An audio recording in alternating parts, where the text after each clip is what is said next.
I've had a number of people ask if I would do a follow-up on the France toilet paper oil filter that I put on about a year ago, a little over a year ago. Let me first tell you what I've done to this truck so you understand why I would never put anything on this truck that would hurt the drivetrain. And by the way, I've got a series of videos where I show everything that I've done to this truck. Everything I've done for this truck was for one purpose, and that was to get me from here in town up to my ranch that's completely off-grid, where I'm trying to build my home. And the three things that I deal with the most is snow, ice and mud. Mainly snow and mud are the two real big things. So everything I've done was to either get me up there or to get me out of any situation that I might get into. The first thing that I did is I put a lift on it from Tough Country Suspension.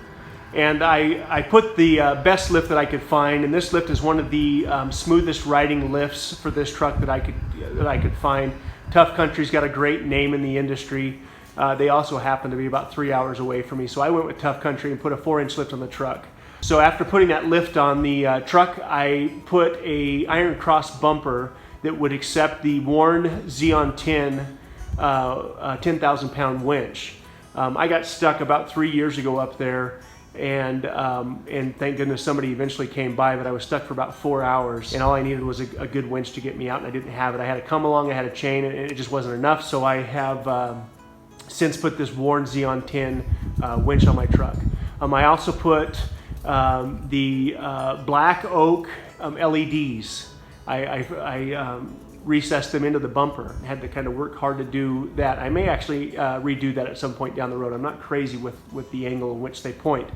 I then put an aluminum flatbed on the truck, an Aluma KLM flatbed.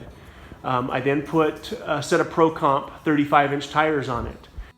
The truck is a 1985 F-250 that the previous owner had it re-geared to 355 gears because it had the old 4-speed manual transmission, which never had enough gear. At some point, their motor went bad, and they bought a crate, rebuilt crate 7.3 IDI motor with a turbo on it and put it in the truck. So when I bought the truck, it had a bad transmission, and it had a motor with 60,000 miles on it, and it had the gears that I wanted. I do drive on the highway a little bit now and again to go pick up stuff here and there, and so I knew that if I put the right transmission behind that motor, this thing would run down the highway at 80, 85 miles an hour all day long. I then put the ZF5 transmission behind this motor, and this is probably one of the nicer trucks I've owned. It doesn't look like it. It's hardly a peach. It's kind of a workhorse, but I'm telling you, this thing starts on the coldest mornings. I also put a manual glow plug switch on it. I've tried to do everything I can think of that would get me stuck or stranded somewhere.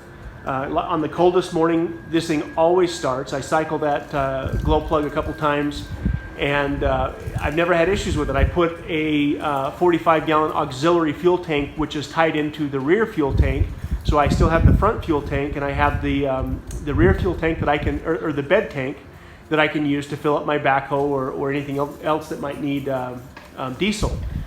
So my point is, again, I've tried to do everything I possibly can to eliminate any chance that I'm going to get stranded somewhere. This thing's about as bulletproof as it's going to get. It's not a new diesel. It doesn't tow like a new diesel. That's my one complaint. When I hook up a trailer to it, if I got a load of logs or a load of something on here, on the load of wood that's decent weight, it takes me a little bit to get up to speed, but I'm okay with that. I don't have a payment on this truck. It's built the way I want it. And one of the last things that I did was I put that France toilet paper oil filter on here just to try and get this engine to last as long as it possibly can. Now I'll say it again.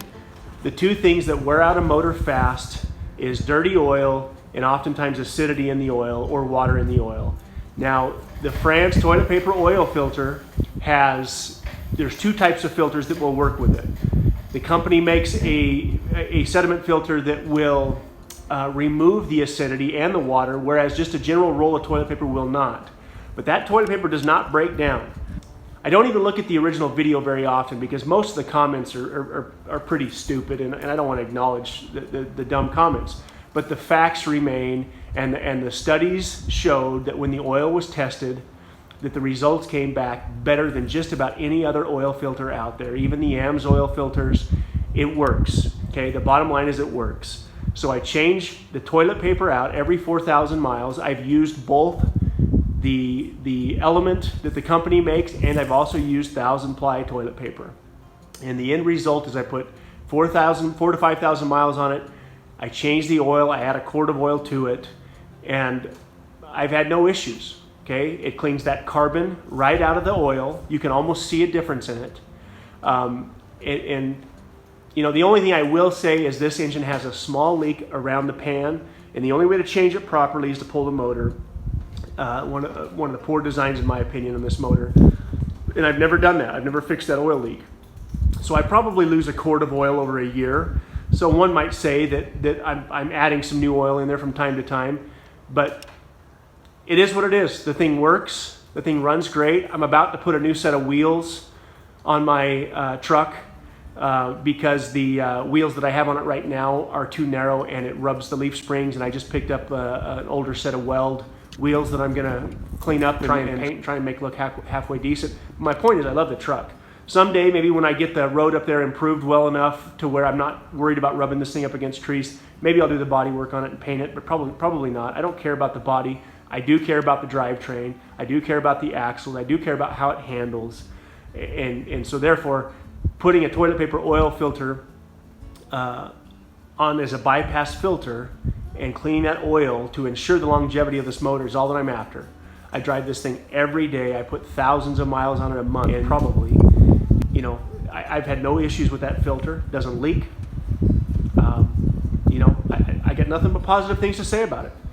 So they've been around for 60 years. Somebody made a comment that I work for the company. I don't work for anybody. I work for myself. I can't think of anything else. The filter works. I prefer this filter over any other bypass filter I've seen, and I've used all of them. I've seen them all. The cat filters, the AMS oil filters. Everybody's got one. The micron level that this filter gets it down to is about as good as it gets. And I think the AMS oil comes close, and it might even do a little bit better, but it's not cheap. The AMS oil system's not cheap. So that's all I got. If you want to go back and watch, I'll put the playlist in the corner for all of the improvements that I've done to this truck. I love this truck. My kids call it Rusty Red. It's not, like I said, it's not too pretty, but I'll tell you what, every once in a while people figure out what it is, and I've been offered a small fortune for it a couple different times, but I don't think I'm going to sell this one anytime soon.